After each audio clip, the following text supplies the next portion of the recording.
Buenas tardes, bendiciones. Es un honor dirigirme a tan distinguida audiencia en esta tarde para compartir un pequeño estudio de la palabra de Dios. Esperamos que el Santo Espíritu de Dios tome el control de este lugar, de mi vida, de la vida del que me escucha, para que esta palabra sea de edificación, sea de bien, que nos ayude a entender las verdades eternas y caminar bajo esos principios que nos dejó nuestro Señor. Gracias, en el nombre de Jesús nos ponemos en sus manos. Bueno, en esta tarde vamos a hablar un tema que últimamente lo estamos escuchando con mayor frecuencia que antes, la palabra juicios. Estamos viviendo un tiempo donde hay mucha corrupción a nivel de los países, a nivel de las autoridades, y pues todo el mundo habla de juicios, que le van a poner un juicio, que lo van a llevar a audiencia, que tiene un juicio por deudas, tiene un juicio por calumnias, tiene un juicio. Y bueno, la palabra de Dios también nos habla de los juicios. Hoy vamos a ver qué es un juicio según el diccionario. Dice que según el diccionario, es la facultad del entendimiento, por cuya virtud el hombre puede distinguir el bien del mal, lo verdadero y de lo falso. Eso dice un diccionario. Vamos a ver qué dice otro diccionario. Juicio es el conjunto de actos que se llevan a cabo ante un órgano del Estado, es decir, un juzgador, para que éste, con base de hechos probados y mediante la aplicación del derecho, resuelva un conflicto o controversia suscitados entre dos o más sujetos con intereses opuestos. Dice también que encontramos juicios de moral, de lo civil y de lo comercial. Eso dice el diccionario. Pues juicio es un auto que hay que ir para saber quién dice la verdad y quién no la dice. Bueno, ¿sabía usted que Dios también habla de los juicios? Más bien, Él fue el que estableció los juicios para la humanidad. Y sabemos que aquí en la tierra, para que haya un juzgamiento, tiene que haber la persona que ha cometido el error, siempre por malo que sea, por criminal que sea, por de cuantas cosas feas le acuse, siempre va a haber un abogado defensor y hay el abogado acusador. El abogado defensor pues tiene que sacar todos los argumentos, las pruebas, para sacar a su defendido bien. El abogado acusador, pues que es de la parte contraria, también tiene que tener pruebas, hechos, para él también defender su verdad. ¿Quién dictamina? Cuando termina todo, ¿quién da el último dictamen? Es el juez, ¿no es cierto? Dentro de la vida cristiana también sabemos que hay un juez, es el Padre Eterno. El abogado acusador es el diablo. El abogado defensor es Jesús. Y nosotros representamos a cada uno de los malhechores, de las personas que hemos cometido errores y que por eso tenemos que ir hacia terceras personas, para que ellos, con conocimiento de causa, con un estudio, puedan dictaminar quién es el culpable y cuál es la sentencia que tenemos que pagar. Ahora, en la palabra de Dios vemos que hay muchas personas, muchas cosas que han caído en juicio. Por ejemplo, los ángeles caídos. Según Judas 8, sabemos que cuando en el cielo hubo la primera primera y gran rebelión, que fue el incitador, fue el ángel Luzbel, el más bello de todos los ángeles, el que tenía toda la confianza de parte de Dios. Era, como se dice aquí vulgarmente, la mano derecha de Dios. Pero un día él se dejó llevar por la envidia, por los celos y por el anhelo de poder. Y más que nada de ser independiente, de no tener que depender de nadie. Eso pues semeja mucho ahora en la actualidad a la gente que quiere que nadie le diga nada, nadie lo moleste. Yo sé lo que hago, no quiero que me molesten mis papás, no quiero que me molesten mis jefes, no quiero que me moleste nadie. Recordemos que eso no es un principio bueno, es un principio malo, porque ese fue el principio que tuvo el ángel Luzbel para convertirse en el tremendo Lucifer. Ahora, cuando él comenzó a sentir se comenzó su corazón a ensanchar de orgullo, y se levantó contra Dios, él no fue solo. Él tenía ya un grupo grande que había contaminado. Ese es un espíritu muy peligroso, que no quiere irse solo, no quiere sentir las consecuencias solo, sino que contamina. ¿Y cómo contamina? Hablando mal de la autoridad. Mira que este presidente no sirve para nada, no nos da esto, no nos da otro. Mira que mi papá tiene preferencia con fulano y a nosotros no nos da nada. Mira que mi jefe no valora nuestro trabajo, pero el trabajo de fulano sí. Eso ya es sembrar cizaña, en poner a una persona contra la autoridad. Y eso fue que pasó. Por eso en esta lectura hablamos de los ángeles caídos que se convirtieron en demonios.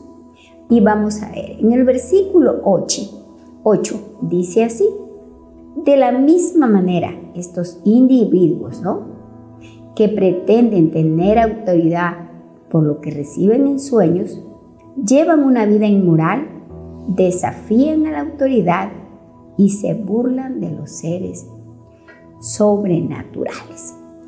¿Qué nos hace ver? Estos ángeles caídos son los que representan, los que contaminan a las personas para que digan cosas, se crean cosas que no es bueno. Y lo más tremendo es que llevan una vida inmoral. Y a veces los que llevan la vida inmoral son los que más acusan. Es el que está con el dedo señalador y decir, mire, este de acá hace esto, la de acá hace otro.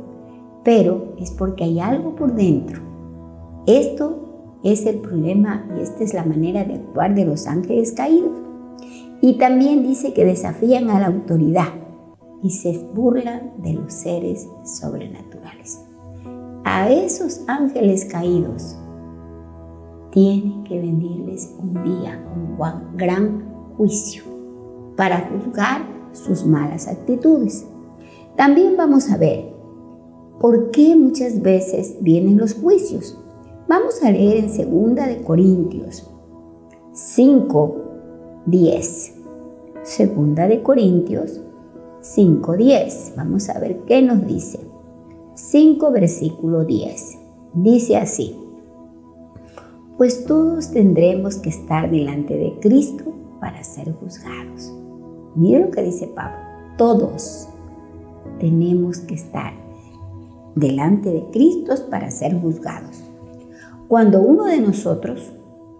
cada uno de nosotros recibirá lo que merezca, por lo bueno o por lo que haya hecho mientras estaba en este cuerpo terrenal.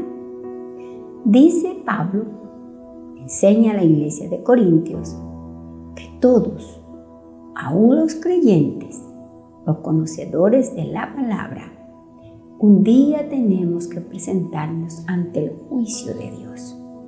¿Para qué? Dice, para que según sus obras reciba lo que es bueno o lo que es malo. Durante, ¿qué dice? El tiempo que estuvo en el cuerpo. O sea, recibirá lo que merezca, por lo bueno o lo malo. Así que todos, ninguno nos vamos a librar del juicio.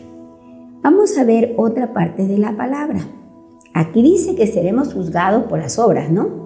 Ahora vamos a ver en Juan 12:31. Juan 12:31 dice así. Dice, ha llegado el tiempo de juzgar a este mundo.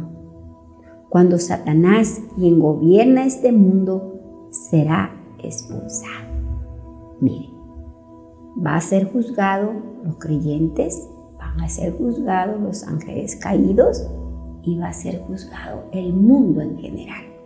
Nadie se va a escapar de los juicios de Dios, porque dice que al que primero va a ser juzgado es Satanás, porque él es el Dios de este mundo.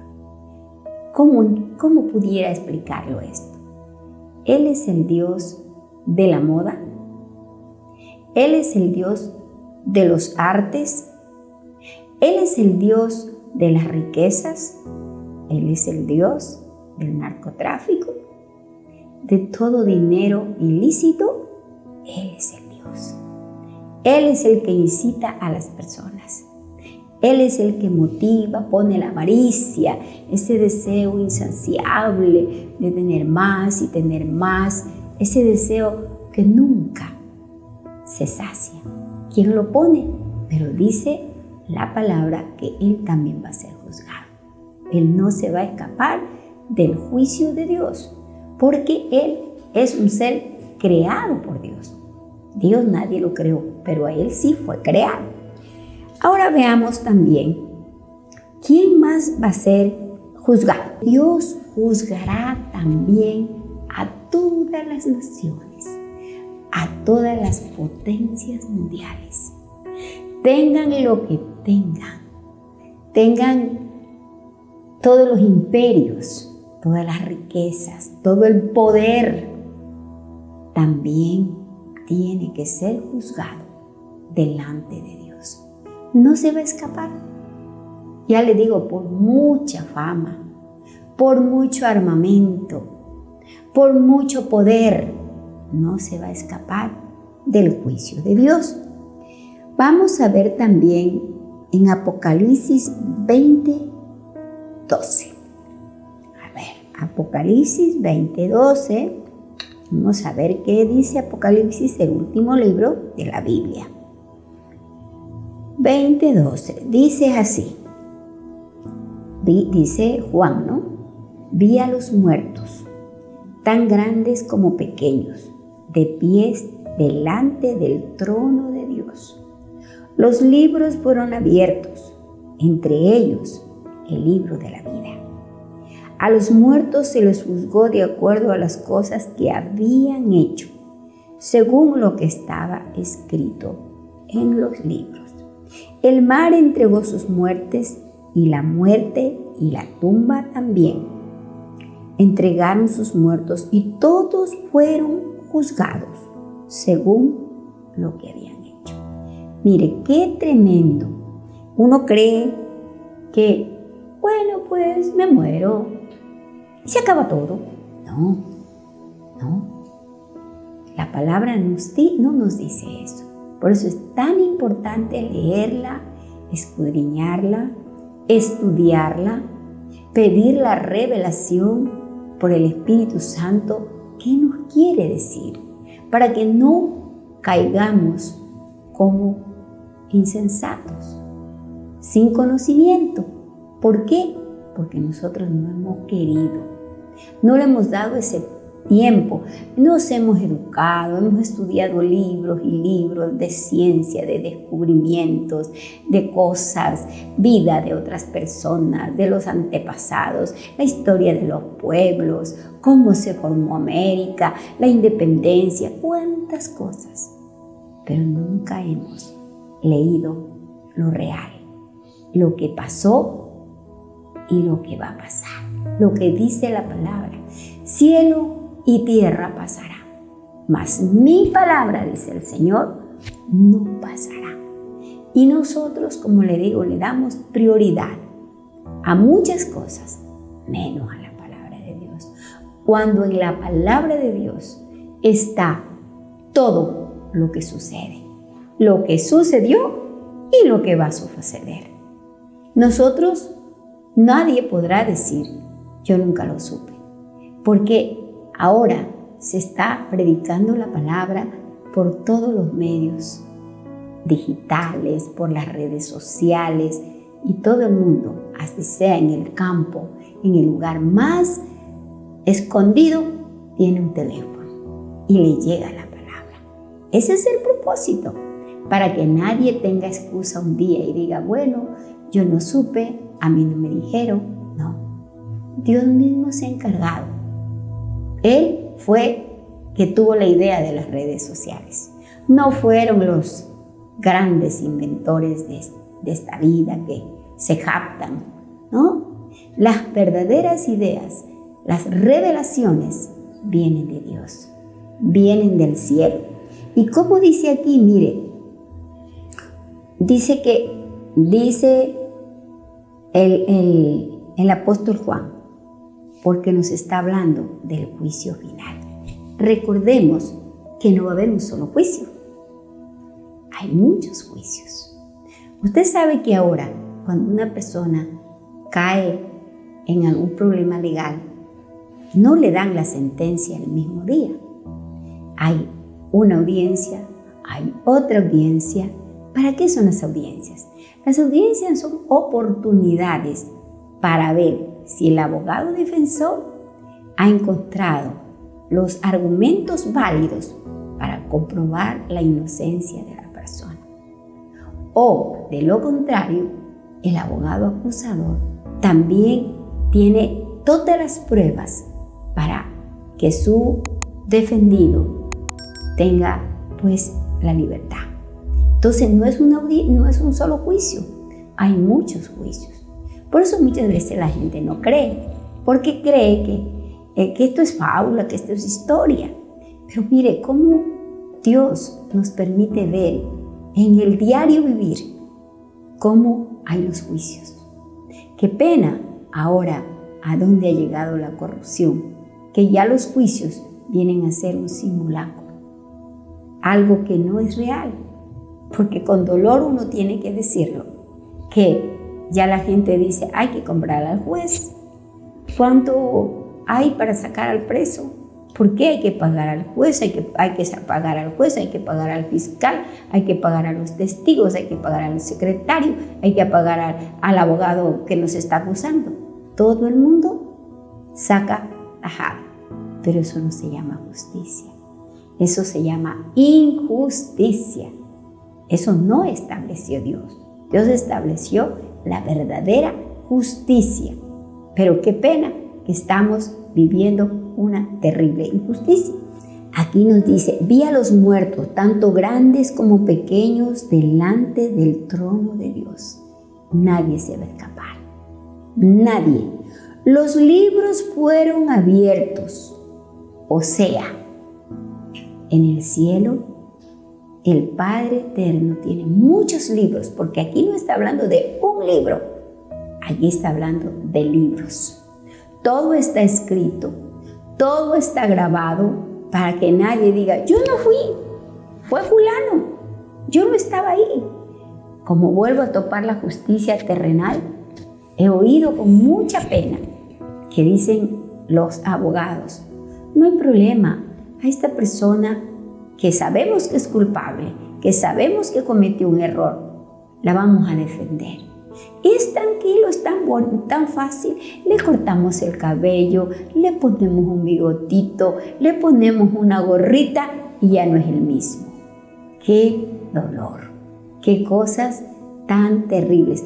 Pero tenemos que saber que delante de Dios todo está descubierto. No hay nada oculto. Y esas personas que están haciendo eso, no quiero estar en sus zapatos. Los libros fueron abiertos, entre ellos el libro de la vida. O sea, hay un libro de manera especial que se llama el libro de la vida.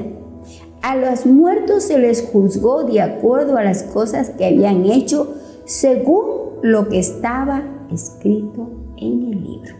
O sea, nuestra vida está escrita en un libro que esa tinta no se borra, en un libro que no se pierde, en un libro que no puede ser falsificado, en un libro que no puede ser suplantado, porque aquí en la tierra podemos hacer todo eso, pero en el cielo no se hace eso. Por eso dice, hágase tu voluntad en la tierra como se hace en el cielo.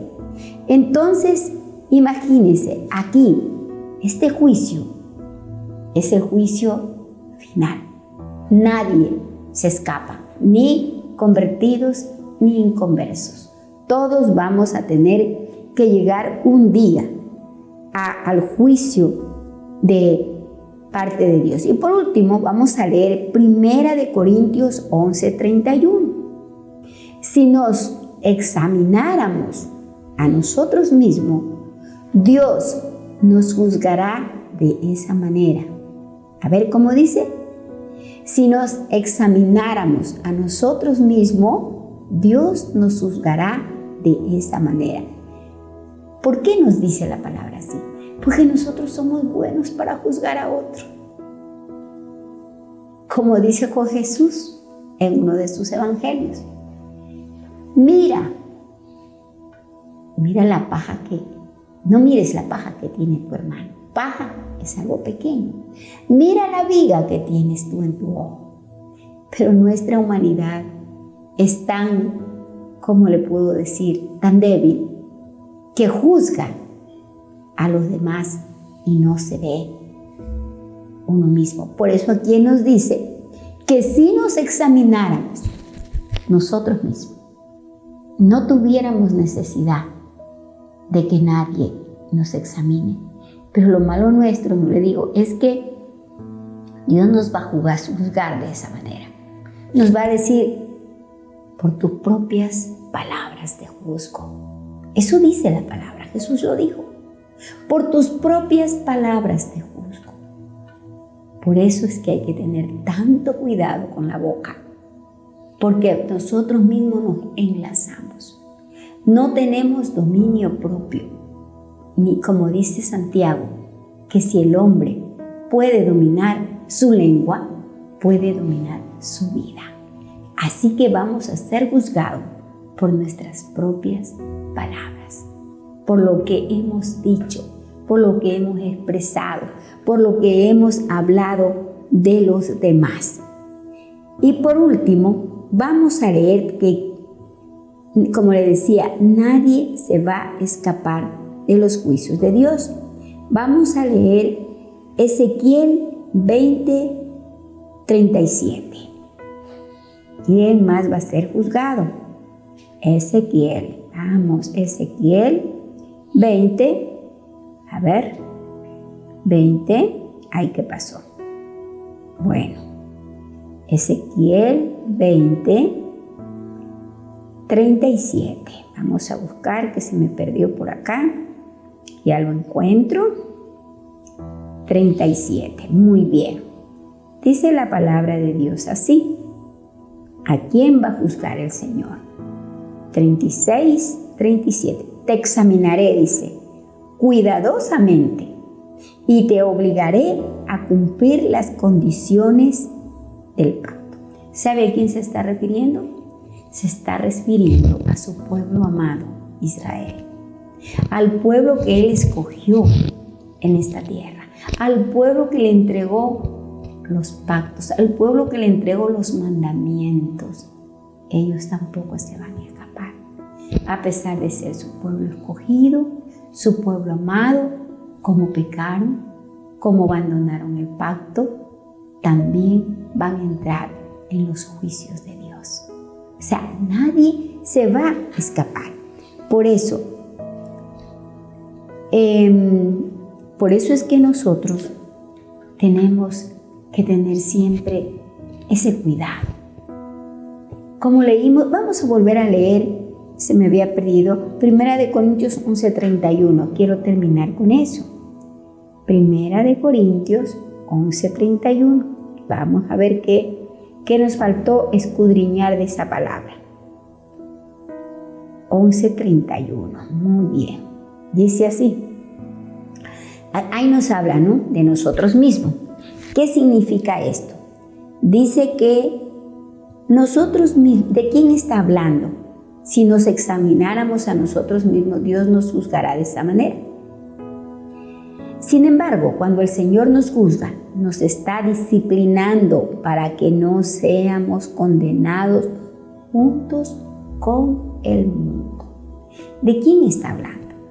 Está hablando de los creyentes, pero está hablando del creyente inmaduro, del creyente que nunca no quiso dejarse disciplinar, no soportó la disciplina, se fue cuando fue amonestado, como el hijo que se va de la casa porque el papá lo corrige. Él también va a ser juzgado. Todos. Entonces, sabemos que en este tiempo, ya le digo, está más fuerte la manera, estamos viendo a diario en las noticias los juicios. ¿Por qué?